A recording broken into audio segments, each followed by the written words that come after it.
I've just had like a general like old man Bernie Sanders, Larry David like anger against certain plugin companies for quite some time now. And it's mostly companies that are doing exactly what Antares is doing, where it's like, all right, upgrade to like the new version, and like also like remember that old version, we're not going to support it anymore. Like fuck you guys. Welcome to season 3 of Producer Points. I'm your host, Justin Gamella.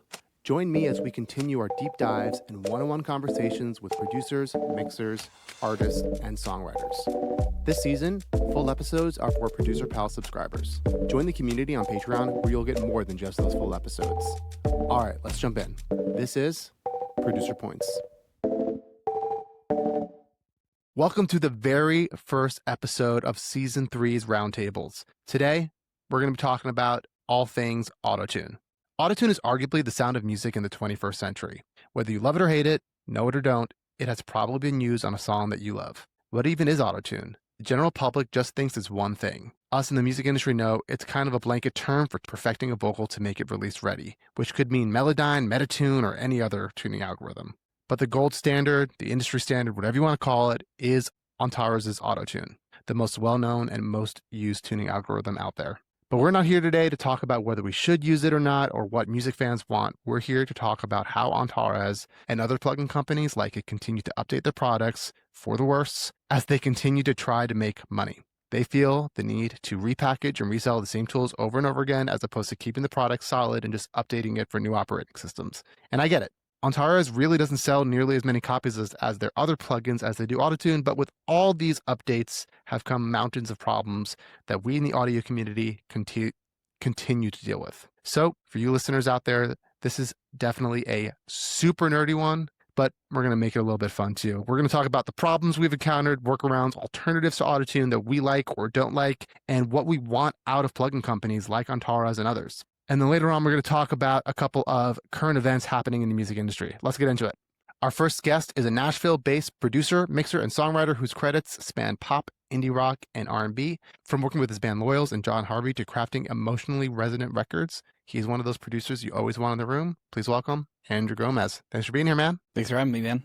Our next guest is an independent artist, songwriter, producer, and multi-instrumentalist whose music has landed sings on HBO, Disney, and Hulu. She also hosts the podcast Enlighten or Whatever, where she gets into real conversations with fellow creatives. As someone who writes, produces, and performs her own stuff, she brings a perspective you don't always get in these rooms. Emily Kopp, aka Lowen. Thanks for being here. Thank you for having me back. All right, our last guest is a gold-certified producer, songwriter, and mixer with credits across pop and sync, including a little record you might know from Gale. He finds the emotional core of a song without losing the technical precision that holds it all together. Stephen Conley. Thanks for being here, man. That was beautiful, man. Thank you. You know what? Luckily, you've all been on the show before, so I get to just reword it from last time. That's the honest truth.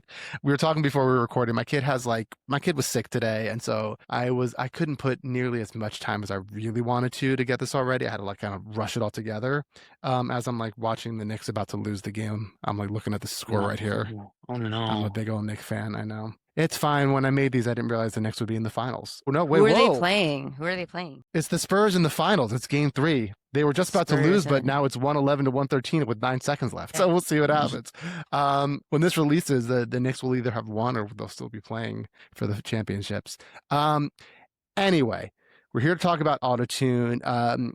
Like I mentioned in the intro, I think for, what seems like 2, 3, maybe 4 years, I think since autotune went to autotune X or whatever, and they started introducing 30 different versions of autotune for some stupid reason, it seems like there's been problem after problem, and we're all just what happened to autotune 8 where it was just great, or autotune 5, the classic one that everyone really loves, and and now it's just constant clicks and pops, weird resetting of things, just freezing, a million updates. Andrew, I'll start with you, man. What kind of problems have you been running into, both technically and just hearing wise? I would say the last good version of autotune was Autotune Pro 2019. Then X was just kind of a disaster, but I would say since X came out and now they're on 11 or 11.5 or whichever one it is now, I think my biggest issue I was having for the longest time, specifically with X, was just a lot of just stability problems. It just straight up I remember early on with X, like you would, I the way I use AutoTune is with Audio Suite on Pro Tools. Like I'll print onto the track, and so you're not even like putting it on as a VST, like you're just I'll use it on. I'll use it for like the auto mode for sure. But when I'm doing the graphic tuning, like there's what I've done. The graphic tuning I'll do on the Audio Suite. But I mean, I remember back when X came out, and for a very long time, you would do your stuff in the graph mode. You'd hit render, and it would. Well, originally, it would actually shift and move your audio around, and it wouldn't even commit your changes. Like it's just a lot of general instability, which they've fixed near over time. But what I have noticed over time, just like you were saying, is just a lot of pops, a lot of weird settings. I used to work with the mics that I'm using with the singers that I've sung through them a million times. Just stuff's not hitting like it was. It's really weird. Yeah, it's such like a weird thing when like you try to describe it to people. You're like, I can't describe like why it's different. It's just like I know how it's supposed to sound, and now it like just sounds different. Whether it's better or worse is like arguable. Sure. And like even with like some of these other tuning algorithms, it's like it sounds different. Even the classic mode not hitting like it was, which is strange. But no, not at all. Emily, what about you? What are you mostly? Are you like using AutoTune mostly like for like in studio? Have you messed with like using it live at all? If you don't want to answer, that's fine too. I know that's a touchy subject for some people. No, I just don't. It's pretty standard in my mind. I don't feel as like I'm not. I don't really use AutoTune as in both ways. I don't really use it as its own sound, like the T-Pain thing, but I also don't really use it like in general. Like I'll use it maybe like gently on like like grouping thing, but then I don't trust. I'm very like I want to like record it, and then like I'll I'll Melodyne. So I don't know about all the different versions. I use Waves Realtune, and I use it a little bit. Yeah, I really like Waves Tune. We'll get into that in a little bit. Stephen, what about you, man? Like, what kind of like issues you've been running into? So the weird tracking, like I don't have any idea what the tracking knob does, but it's supposed to eliminate those pops and clicks and stuff. And sometimes it does, and sometimes it doesn't. And I don't understand where that's coming from. I'm a longtime Waves Tune user, and like only got actually got AutoTune in the X era, I guess. So I don't think that I'm like, I know it's funny. It's like everyone's like swear by this, and I like popped it up, and I was like, oh, okay. I mean, I guess I get it. I still think it has like the sound that everybody loves. Like there's like a sheen to it or something that only we can hear. But I don't know. I've never had stability issues. I've definitely had the weird pops and clicks and stuff. That stuff's really weird. And then sometimes it feels like just so dependent on what's coming through it, where I'm like, this sounds terrible, and you turn it off, and it sounds way better. And there's other things where you turn it on, it sounds incredible, and you're like, just program dependent, I guess, Yeah, I mean that's just AutoTune in general. Like I like in my years as a vocal producer, it was like I learned pretty quickly. Certain voices loved AutoTune, and certain voices just like did not like it at all. And like a lot of people, I think like I got a lot of jobs because I recognized that, where people would come to me, they're like, oh, how'd you get my voice to sound so good? I was like, oh, actually, like your voice like doesn't sound good with AutoTune. It sounds better with like Waves Tune, or it sounds better with only Melodyne, or like sometimes I would go like find like a different tuning one that I was just like, I don't know, this one just kind of worked. Like I use my ear. Sometimes I'll go crazy and I'll only use like polyphonic or elastic to like bring it up a couple cents here and there if I'm going for like a way more supernatural kind of vocal. But it's like for me too, I remember I had like this, I looked it up today because I had this like huge thread with Antares where I was like, when X came out, and it was just like sounding like absolute shit. The biggest problem that I heard from a lot of people is that it's just like deleting the key it's in. Yep. All the time. Remember that? Where you open up your session and you hit play and you're like, the fuck is happening? Like all the vocals are like, they made a big deal about that. I think they made a big deal about that when they fixed it. They're like, oh, yeah, they're like, look, we fixed it. It's like, why was it broken in the first place?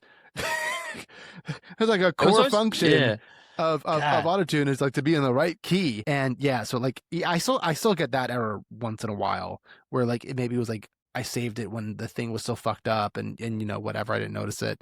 That was a big one, and I like basically like bullied them into giving me like licenses for like old ones so I could like try and figure out a way to do it. I tried like with like rappers, but like it wasn't basically like once we got into one area, I couldn't use any of the old autotunes anymore. I was able to like kind of like use 8 and stuff every once in a while, and I still can if I open up Pro Tools in Rosetta. For those who are on MacBooks, you can do it. I can technically get that autotune 8 sound, but that's like so much work just to do it. Yeah, I was it's this also close. just not what you're supposed to be doing. You shouldn't have to No, do it's that. not. It's supposed to be Yeah. the whole point of autotune is supposed to be fast, right? And it's just like, oh, it sounds good. I'm like this close. I didn't do it, but like, because they're pretty cheap, to like buying one of the autotune rack units that they had in like the early 2000s. With ATR Yeah, one. yeah, exactly. ATR one. I or worked at a AT studio that had one, like an original one once. It was cool. Yeah. And something about it that I was like, my thought process behind it was like, all right, it's not super expensive to get. And like, I wouldn't record through it unless like I was like doing like a cool ad lib take. But the idea behind it, and maybe you guys work this out in real time whether or not I buy it, but like the idea behind it was like, okay, I have a unit that is going to sound the same forever because that's how those units work. And like, I know it's going to be consistent, and like that consistency is like what like really like intrigued me to it, where I was like, oh, okay, I just get it. And then I just like print down, whenever I use it, which like is a real pain in the ass. But like, every once in a while, like it's like, because I do a lot of vocal production, I'm like always looking to like get the vocal to sound as best as I can. And for the lead vocal, I'm willing to go that extra mile. And if that means like printing it through autotune, and like, Andrew, you said you like had one. Like, what was did you get to use it in the studio at all? Or like, it was a studio I was working at Right, yeah. really early on. Whenever I went full time, I was working for a producer in Nashville for a while. But he had the unit. I helped him sell it. Actually, he was pretty done using it. But he did use it once or twice, and I was like, this is cool. I think he just had it for probably since it came out in the 90s or something, and just was like, I haven't used this in forever. But I hadn't even seen one in person until that moment. But you brought up something earlier, something about like consistency. And it just kind of reminded me, as we're talking about like issues, this is actually really recent of mine. Something I've noticed a lot is it just me, or when you have even just the auto-tune on, not a graph mode, just the normal basic version auto-tune, pick your retune, do all the whatever. When you hit play and you listen to it, it's like, sounds good. You hit play again, it like does something different. It's not the same every time. It doesn't do. No. It's just not. It also It's depends on weird. like where you hit it from. Right. Well, yeah, And like it's in a word for sure, like it's always going to be weird. But like if you just play a phrase, I've heard it. I've had the same start point. I've played it with the artist, and we both can hear like it's just not grabbing a word the same way. Yeah, It's like literally live, and it's making decisions almost. I just don't remember it being that like inconsistent.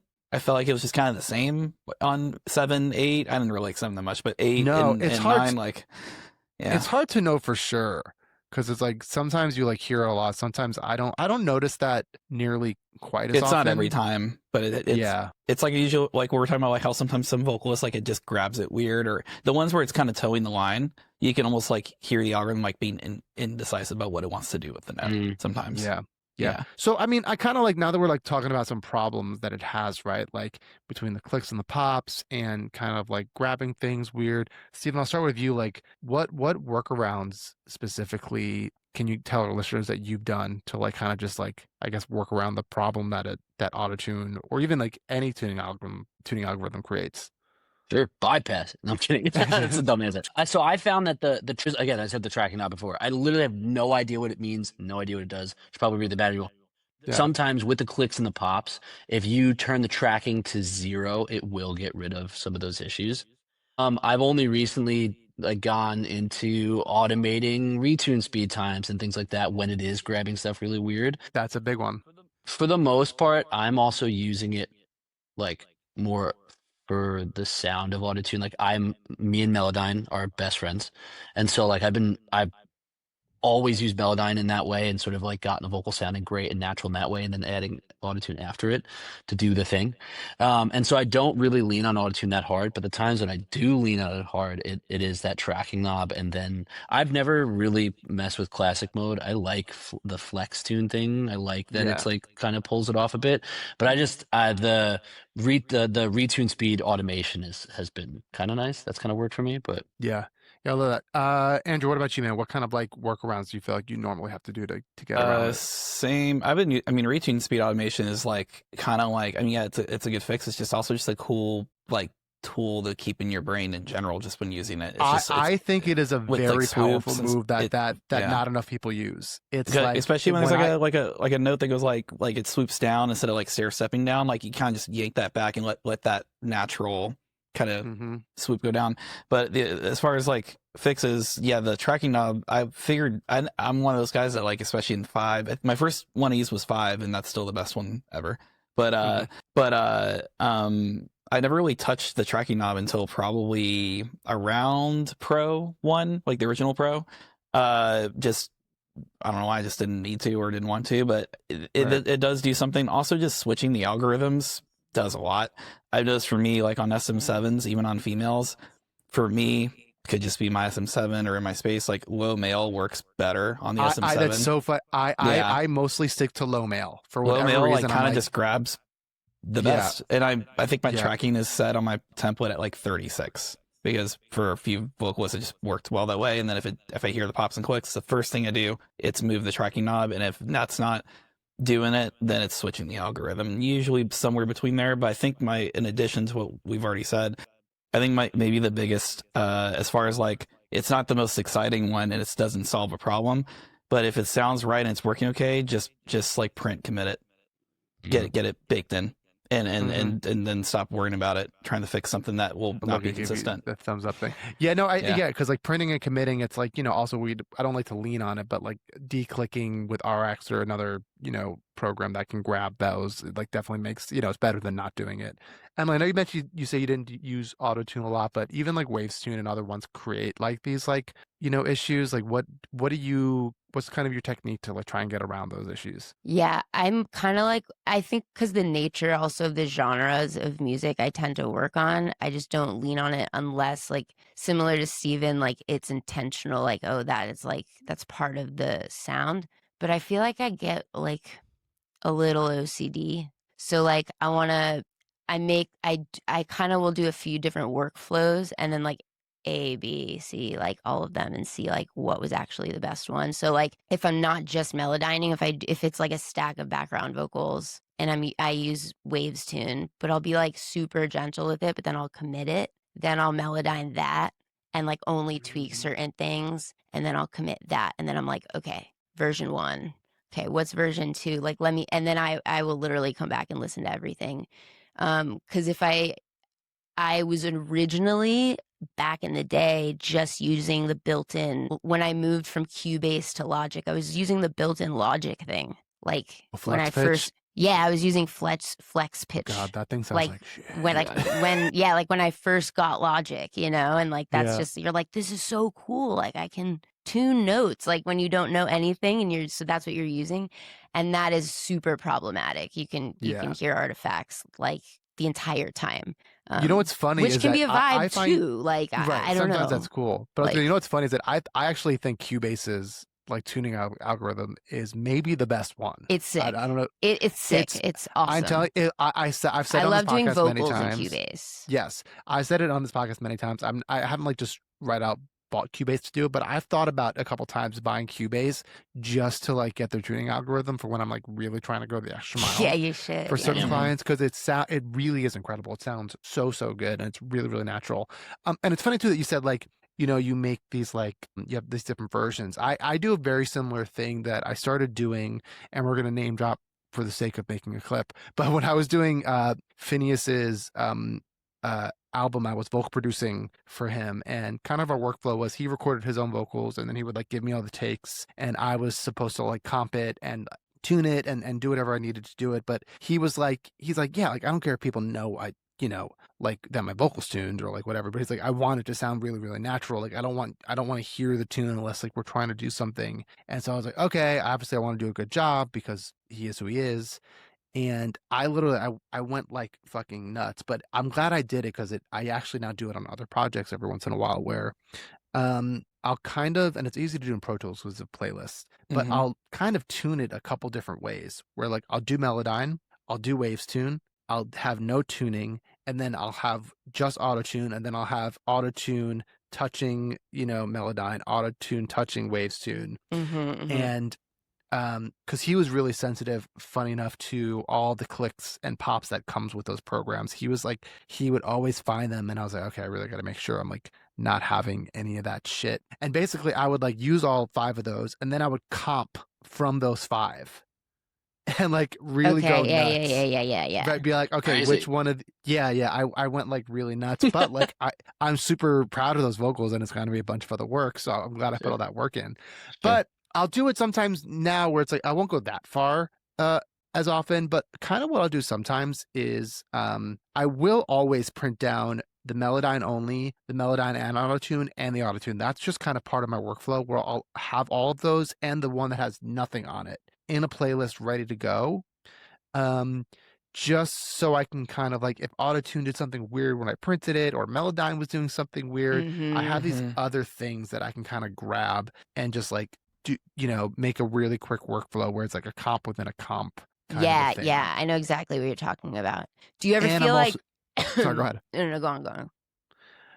No, I was gonna say, and then I actually will send, because I'm in Pro Tools, I can send it to the mixer. Like I always tell the mixer, I'm like, hey, like I have these other vocal takes in the playlist for you, just in case you hear that like something did something weird. Like it's in there for you as like a backup of a backup, which we never had to use it before, but it's nice that it's there. Emily, what were you gonna say? Sorry. I was just gonna ask, because it can be a hindrance too. Like it can get a little obsessive, but I think when it's asked of that, I think there's definitely like it's to indulge that is super important to me. But do you ever go back and like listen to all those versions and then you just listen to the comp and like a little Melodyne, and like that ends up being the thing too, where you're like, oh, I just had an amazing but a lot of it too performance. is like I'm not singing it, right? And so it's so much on like the artist that I'm working with. Like when I do my own records, which is like hardly any, but when I'm singing on stuff, I'm actually like, I hate listening to my voice, and I'm just trying to get through the process as quickly as possible because I don't want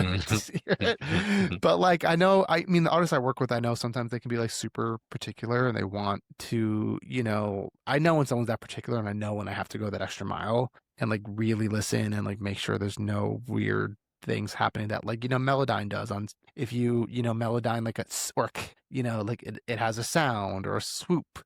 We were talking about it earlier, like automating retune speed. Biggest move, automating vibrato, natural vibrato on AutoTune. Huge move. I honestly don't touch the tracking thing at all. Maybe I should, hearing about like what it does to clicks and pops, because what I read, it was like it was more about like whether it was like a live thing or not. I forget what, or it was more about how it's like how it picks it up. It's like if there's other sounds happening around it, like there's like bleed. And that's what because I read the manual. That's what they said. Yeah. I read a Reddit post, and it was like, just do this. And it works. Yeah, which like I guess it means it could do other things like once it's in there. But yeah, I think that's what it was made for. If someone in the comments wants to correct me, but when I read the manual, that it was like, yeah, it was meant for like tracking when it was like if there was other things coming through the speakers or a live thing. I think that slider or that knob, it's dictating how it's reading what's coming in to a degree. Right. So whatever it's made for, it's still doing something, and how it's looking at the note and how it's no exactly. Well, it's looking at it So- because if there's other sounds, it like looks at it differently, and if Yeah. there's no sounds, it like doesn't have to. So it's like, and that's why it reacts a certain way. But when I Yeah. read that, I was like, oh, okay. Well, if you're looking for what if it's like other sounds, like, but maybe I should mess around with it and see what it does to the clicks and pops. I want to stick in the tuning thing. Then I kind of want, after that, we'll go more into like how these plugin companies are kind of running their businesses as of late. I know mine, obviously, but there's a huge list of like other tuning algorithms, right? Obviously Melodyne, which isn't really auto-tuning, but tuning software.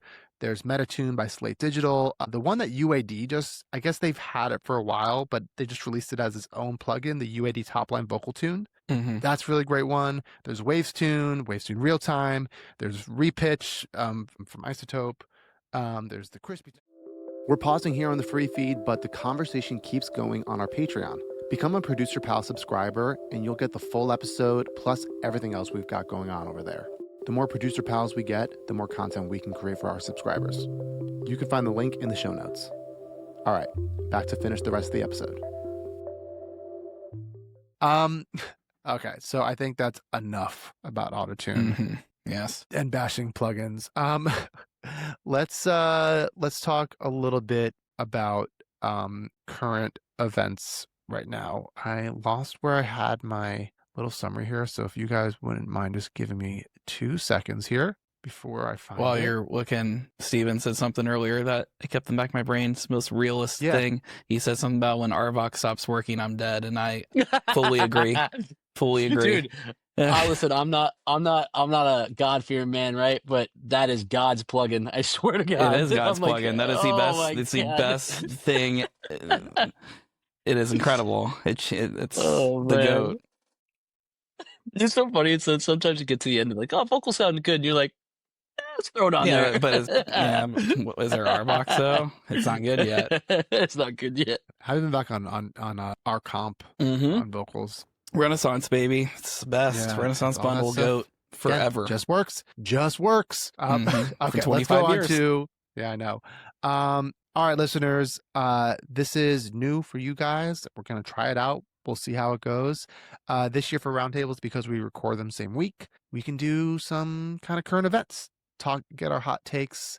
The first story that we're gonna talk about is the AFM is currently suing UMG Warner Music Group with their involvement with AI companies like Suno and Udio, claiming they use copyrighted recordings to train their AI models without authorization.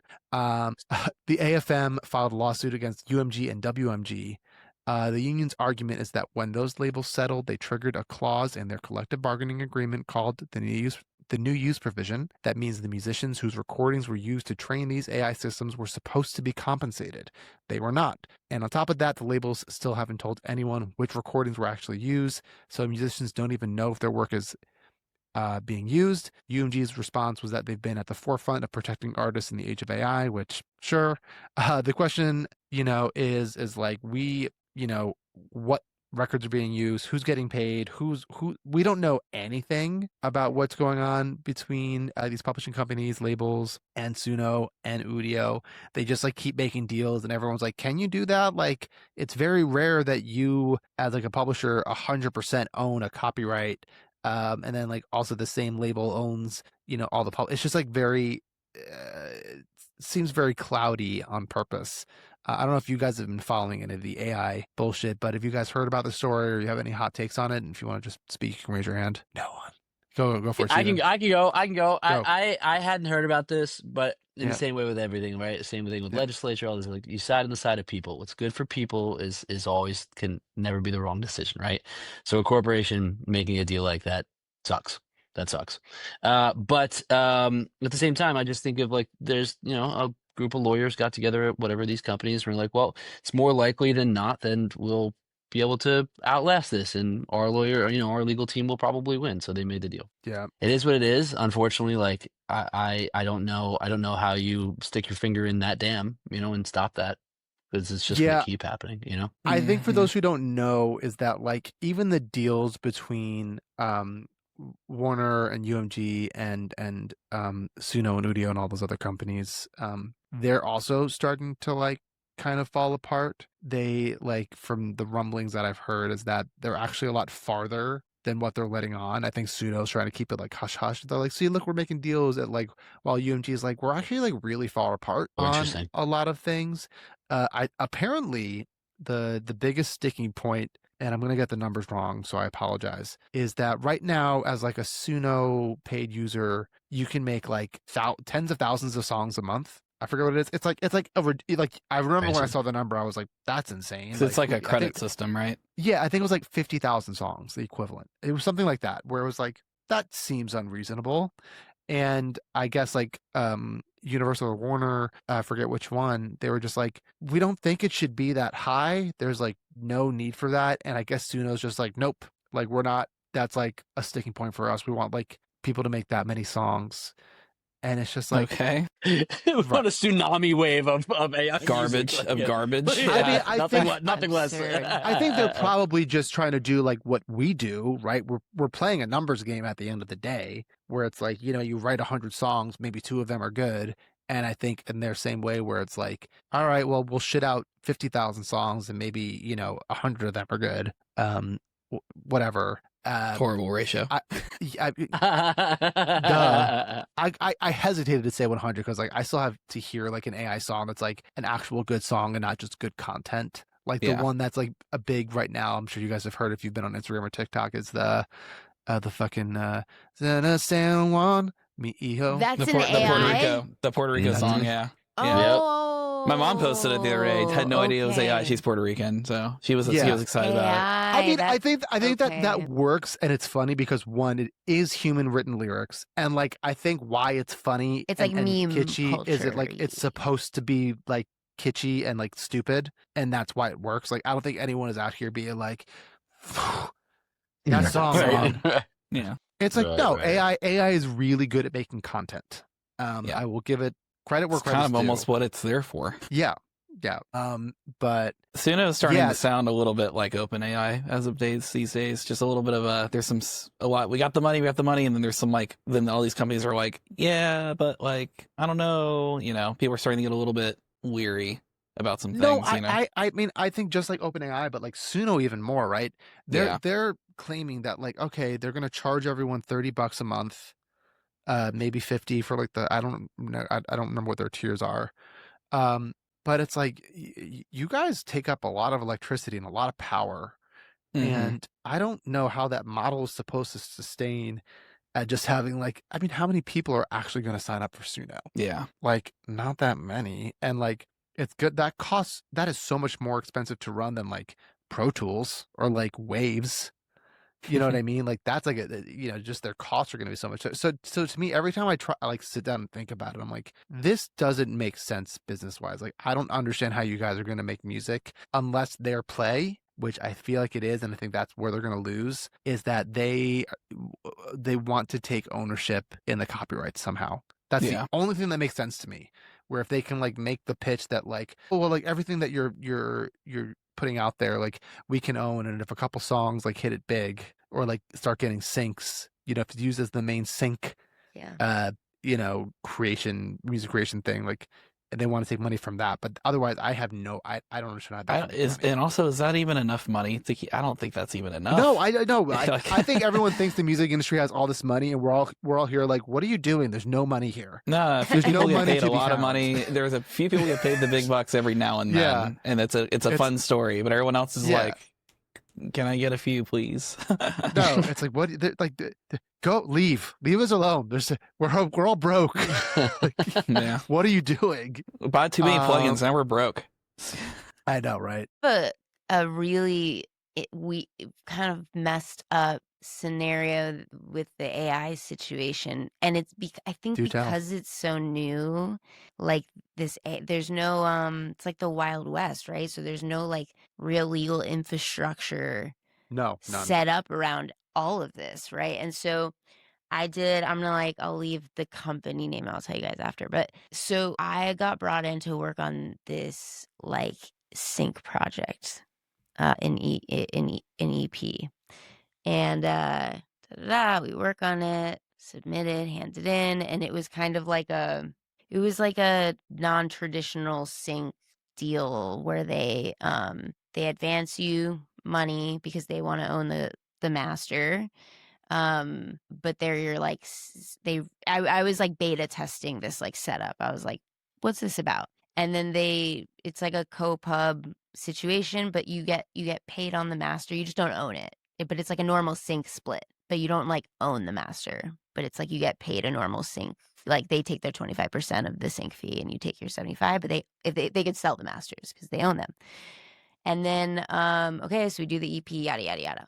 Months go by. I don't remember who told me this, but I was talking to somebody who told me that this particular company was like getting in cahoots with like an AI company to use these EPs that they were signing to train the AI so that they can, but because there's no like infrastructure around it, when you sign your initial deal to be like, yes, I'm going to work for hire pretty much to make this EP, like to not own the master, but like I'll produce this. So it kind of feels like a work for hire a little bit because you don't know if it's going to sync. But there's nothing about what they are allowed to do with the master after, and there's no verbiage around we're going to use this to train an AI.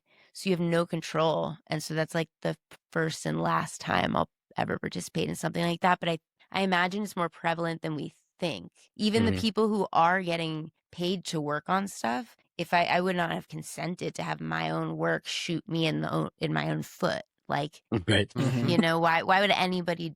It's cuckoo. I don't know if you were on I feel like you might have been on the Sync episode we did a while ago, but one of the guests was saying that like it was like, you know, before AI was as big, but he was like, yeah, I made a thing and I just found someone cheaper to make it, where it's like, you know, I didn't get paid, I just kind of like sent the idea and then they just like had someone else do it. And I fear that like that's what's going to be happening, where it's like now they're just going to have people make it and then they're just going to like put into the AI, be like, oh look, we'll just use this one now, like go fuck yourself. But they don't tell the people that they're using to train, and that's there's like an ethical thing. There's it's all of it. It's all of it, and because there's there's literally no infrastructure for it. So you're like, everyone's gonna be like, we just have to trust that people are gonna move through the world through the music industry with a moral compass. Like, what are we talking about? You know what I mean? It's so sad. That's a funny joke. That's such a bummer. It's such a bummer. Like, what's happening?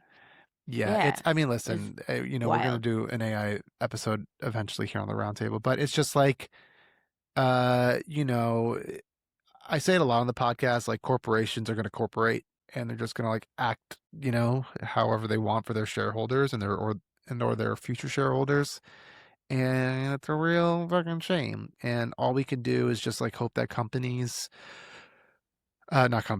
organizations like the AFM, most of us producers, especially if you're not a member, you should join, because usually when you play on a record, like you play guitar or whatever, like you can actually like labels are supposed to like pay you, and there's like musicians fund. Like I started getting money from that recently. Yeah, they have like a whole SAG-AFTRA. They have a whole thing with like for unclaimed royalties with SAG-AFTRA that I just found I had like a couple grand in there, which was like That's nice. Cool. I can put that in the show notes. It's that one's really mostly for like songs that were in like the top 150 songs of the year. So it's a very small subset of writers, unfortunately, or producers rather. But other organizations like Songwriters of North America, SONA, I say it on this podcast all the time. Everyone should please join. I'm very involved there, and I promise you, like, we're doing things. I'm gonna remind myself. That like we're always looking for more people to like be more active too, but like we're doing things behind the scenes that like it just takes time because it involves Congress, and Congress is shit. And but things are happening. Looking for another way to support what we do here at Producer Points? Head over to our Sound Better storefront or our Patreon, where you can find a bunch of great things to get from us. What are those things, you may ask? You can find production and vocal production templates made by yours truly. You'll also be able to find a bunch of other things that I'll be adding there in the coming months, including mentorship, songwriting advice, or anything else you guys would like on there. Let me know. Producer Pal subscribers will be able to get additional discounts on the Patreon only, not the Sound Better. All right, gang, back to the show. Anyway, let's go into our next current event thing here. The great Taylor Swift hinted about it for a while, and she released her new song, I Knew It, I Knew You. It's going to come out with Toy Story 5. It's like a soundtrack song. I love Toy Story. I'm actually like rewatching all of them because I'm going to go see Toy Story 5 with my daughter. Are you showing them? Are you showing your kids Toy Story? Yeah, we're like, we've watched them over the years, but now we're like kind of rewatching them to like keep it fresh in our brain for when we see Toy Story 5 when it comes out. Have you guys listened to the new Taylor Swift record yet? I heard a little bit. I heard a little bit of it, and it didn't hit for me. I think for me, if you're gonna do a Toy Story 2 song, like we already have the example of what the beat. We all know what it is. It's When She Loved Me. It's on the second one. And when I saw Taylor Swift, as soon as I did, hopefully the Swifties don't attack me. I'm not a hater. I love. We don't have that many Swifties listening to this. I love all that. I love that. I have not enjoyed recent records of hers. But when I saw that she was doing it, I was like, oh, I actually had a little bit of like, ooh, this could be great. This could be awesome. Yep. Dude, this actually could be. I really hope this is good. And it just wasn't. Halfway through, I was like, this is not what I don't care. Yeah. No, Dude, you brought up When She Loved Me, and like I shared it on my Instagram story last week because it was real. I was just like scrolling through Instagram, and this random guy did a cover of When She Loved Me. It's just like him and piano, and I shit you not, I was watching it and I was bawling. It's an incredible song, and it's also just a perfect example of like a well-written song for a film that like you can't help but pull in what's happening narratively and in the film emotionally when you've seen it into the song. But the song on its own, very good. But it's like, you know, it's like the Titanic one. It's like the Aerosmith Armageddon. It's like it feels bigger than the thing it's in, and the song just doesn't really do it. Like, yeah, I could gush about that song forever. For our listeners, it's like there's the Sarah McLachlan version, and there's like you can find the Randy Newman one out there somewhere. But like it's just like one of those songs where it's like, I don't know about you guys, but like once I had kids, I just like cry at fucking everything now. Just like anything that like makes me think of my daughter, I'm just like, I'm crying now. This is what's happening. And that song, like, I just like I can't listen to it and like not cry now. It's just like so bad. But anyway, the Taylor Swift one. Well, we could just talk about that song. I know, right? I would love to. I could do a whole podcast. Haven't listened yet. I haven't listened either, but unlike Andrew, I don't hate Taylor Swift or all those Swifties. Like, big fan, love everything she's ever done. Don't come for me, come for him. Listen, 1989, GOAT record, GOAT record. Oh, same record, unbelievable. Listen, I have a lot of Swifties that I'm friends with, like also like kind of like hate on the last like record or album or two, where they're like, it's really? like I love the last one. Yeah, I didn't on first listen. I was a little like, what's happening? And then second listen, I was like, I'm entering the space. Third listen, I was like, we have arrived. I'm here. I love this. I got so turned off by the most recent record or the album because of the 30 different versions that she decided to release. Oh, I saw you post about that. That really ticked you. Yeah. It put such greedy, a bad taste like in my mouth. vibes you got. I don't even know if it's like greedy. Are you telling me you didn't love the acoustic version and the backstage of the whatever room out version? It was just like it got to a point where I was like, "This is a joke." Like surely this is not all real. The different artwork, and like there's like enough people out there that bought every single one. Emily bought every single one. We know it. But I didn't. But corporations are gonna corp. Right. Exactly. Yeah. And Taylor, exactly. And that's why I was just like, oh, not you too. Hey, too, Taylor. But this song, I knew it. I knew. I liked it. It wasn't like I kind of like what you guys were saying. I had higher expectations for it because I was like, the last time she did a movie soundtrack was for The Hunger Games, and I really I which loved one? That record. It was it the first movie or Civil one later Wars? ones? I don't remember for which movie, but it was like the record that she did with the Civil Wars. Okay. Oh, it was amazing and like it's cinematic, like dark and what's it called? Safe and Sound. Okay. Yeah, Safe and Sound. The Civil Wars, so nice. Right? Is that what it's called? Yeah, Safe and Sound. Yeah, it was so good. I love that was legit the record that got me into Taylor Swift. Where like I had known about her obviously, and like I heard that one, I was like, oh, you good. So I had really high hopes for this one, and it was all right. I will say I'm holding off for the movie to see where it is in the movie and see if that improves my opinion on it. That's what I told my wife as well. It's like we have to see, but I want the context of like what it's doing, which a lot of people on this record. Yeah. The new one? And Jack Antonoff and Taylor Swift wrote it, but there's a lot of production. Well, it's his whole band. That's why. Okay. And you hear it. And you hear it when you listen to it, you'll hear that. That's what I was gonna say. It's like I actually like that it like sounds like she's in a room with a bunch of people playing, because it seems like that was like the attempt. Doing a little thing where she's like using some borrowed chords, which she like never fucking does. I feel like I don't know for sure, but that was like Jack like influencing, be like, what if we just like it's a movie, let's get some weird shit in there. Which was nice. Yeah, it wasn't just like a 1 4 5 6 or 1 6 5 4 or a 4 5 6. All the numbers. It was a nice record, and I do have a feeling that like a lot of Jack Antonoff stuff in general, for me, almost everything he does like takes me like 5 listens to like get into, and I have a feeling that's what's gonna happen with this song, but I could be wrong too. I don't always love everything he does after 5 listens. Again, we gotta wait for the movie. That'll be kind of the test for me. Hey, I'll be seeing it. I'm excited for the movie, though. Movie looks great. Yeah, movies. Anyway, movies, guys. All right, guys. Let's wrap up the podcast here.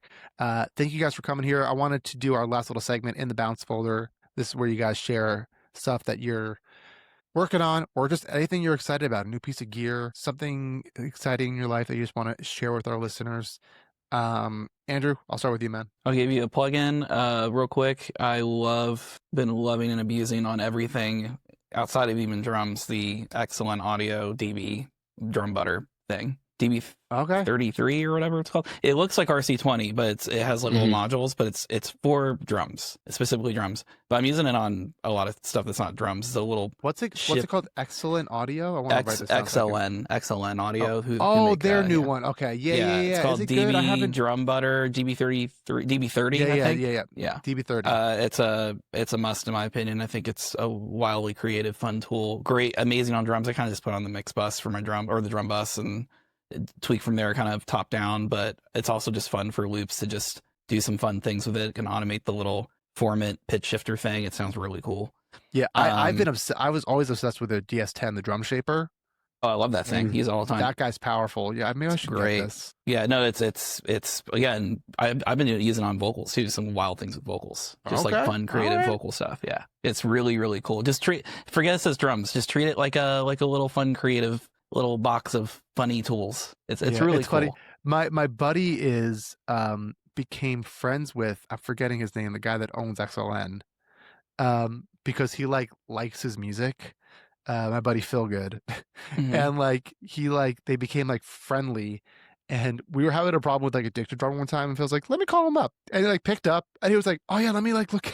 Very nice guy. He was like, yeah, but we know about the bug, we're working on it, but if you do this, it'll I never had that direct customer service to the guy, the owner. I got very good vibes from him, so I'm down to always buy anything that they're making. I agree. I think everything they make is awesome. And then last little plug, artists I've been doing some stuff with, kind of releasing singles every year. The project is called Valerie's, just like Valerie's, like a plural, I guess, kind of a funny name. Fun pop project, little pop, little indie, little rock. I think the most recent song out now is called Haley. It's probably my favorite one we've done so far. A little bit of a hyper pop mood and has this kind of full band arrangement at the end. That's really cool too. Just really like it. Just been fun working with Riley. Just really fun creative sessions. Been really enjoying it, and all the stuff coming out of it's been really cool, I think. So awesome. All right, I'm gonna do my best to remember to put that in the show notes to have people check that out. Emily, what about you? I ordered something super cool the other day. It's a rubber bridge thing. Have you seen this? That this guy did? I'm looking for mine. Is it this? I have one. Is it this? That guy Derek. Is it Dead Ringer? Is it Dead Ringer? A Dead Ringer. I just ordered my bundle. Yeah. I am I got it. so excited. So excited because I don't have my own rubber bridge. I'm constantly borrowing. I haven't made the leap, but I was like, ooh, I could just order these. See what it's so cool. Can I upset you and everyone else though? Yeah. Is it? So they're good. As the owner, I have now 5 rubber bridge guitars. It's not the same, is it? It's because here's the thing that everyone forgets is that the biggest part of the rubber bridge sound is the flat wound strings. Yeah. Mm-hmm. And if so it does a thing. It definitely it's I'm super glad that I have it. Because sometimes it's how cool. I'm it's cool, but it's doing a different thing than is it almost proper... a version of a rubber bridge? Yes. It's not. It's its own iteration of it. It's kind of bad at all. It can be excellent. It's just a different thing. It's almost like if you were. It's like a really beautiful, vibrant palm mute. Is the best way I can describe it. Okay. Yeah. But but the fact that your palm is not stuck and you can strum it, it kind of makes new inflections. I would probably still buy a rubber bridge, but the thing is that's kind of fun to throw this. I got the pack with a bunch of them as well. It's fun to just try it on a bunch of electric guitars and just see what happens. And anything to get a new sound, man. That's really all it is. And I think it's it's a super cheap way to try new things out. So that's I don't regret that I bought it, but anyone who's being I have a rubber bridge now, I'm And then they throw that in. No. and I'm like, it's not the same. Yeah. But it's Yeah. great. Oh, no, what's Stephen? What you got over there? Oh, Dude, I got hit with an Instagram ad. Have you seen that. this thing? I've seen that. You know what? Cool. Is it dope? It sounds like shit. It's awesome. It's Yeah, I fucking love awesome. You know what it is? That's fun. Do you have one? So I have one from like Nice. not the one from the Instagram ad. I've had this for years where there's this guy on Reverb where he takes like old random headsets but mine I have to talk into Cool. this. Also, no, I can't- see. I paid the extra $5 to make it like actually Yes. do this, Yes, but I can't remember the name of this. I feel bad that I'm not gonna be able Trash to shout Talk. it out. it's trash audio. Trash Talk Audio. Thank Trash you. Talk. All right, I gotta look it up. The ad was like, sure, you can make it sound like a phone in your Yeah. DAW, but like, why not make it sound like a phone with It's a a real very phone? good ad. It's a very It's good an ad. awesome It's ad. a really fun and you ad. know what? More than I've actually used it, it's always a talking point. People come in and it's bright yellow, and they're like, "What the hell Literally is that?" a And talking point. everyone literally? talks. I really want to get here. We can quote you it. probably write songs for a living, don't you? Yeah, we can quote it Cool. on the podcast. I kind of decided that if the Knicks win, I'm gonna get the orange one. Mm. In honor of them. Yeah, But we brought him up earlier, but my buddy DJ also just got and he's upset. He's like, it's fucking awesome. It's Like, cool. I'm gonna get one. Yeah. just they're not expensive. They're all upcycled too, so like they're actually actual old rotary phones, which is kind of cool. That's cool. So is sorry, it literally is it the circuitry legitimately like inside the phone, but then they just like wired an XLR into it? Yeah. That's exactly what they did. That's so sick. That's fun. That's so sick. And I paid for like the actual cell phone, like the Yeah, you got to. You got to. Emily, we cut you off. Were you? Did you want to? Oh, the Dead Ringer, and then I'm always like working on sync stuff with people, but and that's always really fun. But I am re-recording just on my own and slowly putting it out. But my back catalog that I had sold a few years ago, but I'm re-recording a lot of it, my own stuff, like my version. You know what I mean? Yeah. But like that's been really interesting because like a lot of these songs are like extremely old, and I didn't even produce them. And so now I'm like, all right, what do I want to do with this? And that's been like really fun and like very nurturing and nice. Are you finding yourself changing things a lot, or are you kind of sticking to the original? No, totally different. Like sonically, totally different. Very, it's very it's very like handheld. It's like very organic. It's like I'm not sticking to like things are slower or they're faster. I'm not even sticking to the same, just totally alt versions. Sick. Like, what does this call? What does this new version call for? This version of me, like doing this version of this, like let's, and it's been fun to just play and like there's no strings attached. It's just me, and that's really fun. That's the best. awesome. Feels fun again. You know what I mean? Like, okay. Yeah. I've wanted to do that for like records that I've done, but like it was always in bands and like going through that whole process just seems like a lot. You know, it's funny. I like actually, because I'm about to release my own project in the coming weeks, and like I had an idea of like, you know, to make like a dumb TikTok video or Instagram video, be like, oh, this was my music when I was 16 versus like now. And I dug up the records from my first like album when I was 16 that I like, you know, self-produced and everything. Yeah, how was that? Honestly, a lot better than So- I remember.